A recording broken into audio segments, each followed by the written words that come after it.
Now, if you thought Diddy was bad, he still is. Stop playing games. But today we're gonna go over to Equatorial Guinea because they just had a similar Diddy scandal with a man named Baltasar. Now, Equatorial Guinea is a country in Central Africa. They got presidents, politicians like everywhere else. One of these politicians is named Baltasar, and he's pretty high ranking.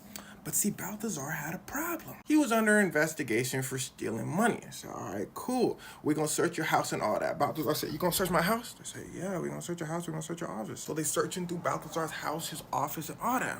They find a couple of CDs. They said, Baltasar, you got about 400 of these CDs sitting here. What indies? Baltasar said, too late, they already popped them in. 400 videos of him wilding in 4K. Now, I know what you're thinking. Well, it can't get any worse than this. Well, let me give you a little warning. Us Africans like to do it big. So be prepared for a few twists. First one being, they started to recognize some of these women. Some of the many, many women, wives of prominent government officials, generals' wives, royal family wives. Remember when I said it was going to get worse? It's going to get a little worse than that. His brother's wife, the president's wife, his cousin. The government said, Baltasar said, the TikTok are not finished. Let him just get all the bad parts out the way. Thank you, Baltasar. What makes this story even weirder is all the women in these videos were willing participants, like seemingly having a great time, which is better than the alternative, but it just genuinely confused people. They're like, how much game does he have? And this is where the story takes a split from Diddy's story.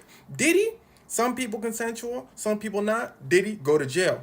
Him, all consensual. So it gets you asking, wait, did he do anything wrong? Well, it had people asking the same thing, which made this scandal kind of backfire on his political opponents because all the tapes were leaked, which had most people, of course, saying, yo, Baltasar, you wildin', like you shouldn't be doing that. But also, why are we seeing the tapes in the first place? Who leaked the tapes? The government said, oh, what? People said, what? We can not like him and not like you at the same time. Did y'all leak the tapes or not? The government said, we didn't think you was gonna ask that. You're making some good points, but what if I tell you he's a criminal? So the government switches tactics, namely the vice president, who says they're gonna investigate Baltasar for public safety concerns. Like Baltasar with all those people? Ew, what if he spread something? Everyone's like, I'm gonna also investigate who released the tape and try to suspend them. People are like, okay, that's better. But people also figured he wasn't gonna do anything about it. Now pause for a second. Look at that man's beard. He has never judged a book by its cover, but any man with this beard, this hairstyle, these glasses, and says I'm an African politician, he's stealing money.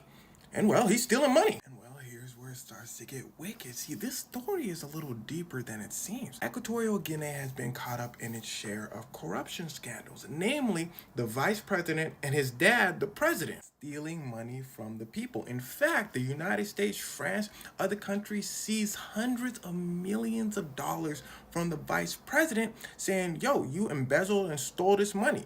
We're going to return it to Equatorial Guinea. Someone in the comments let me know if America and France return the money to Equatorial Guinea. But anyway, the thing that a corrupt politician is scared of the most is losing an election. Because one, they won't be able to steal as easily. And two, their political opponent they usually lose to sends them to jail. Baltasar's family is a huge rival of the vice president's family. Are you keeping up so far? Vice president and his dad, the president, are scared that Baltasar and Baltasar's dad, who's a high-ranking official, are going to take their job. So people suspect that these tapes were released to make Baltasar look bad.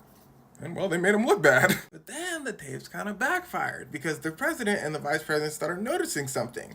Every time people brought up Equatorial Guinea, it would be about Baltasar and the tapes. The vice president's like, no.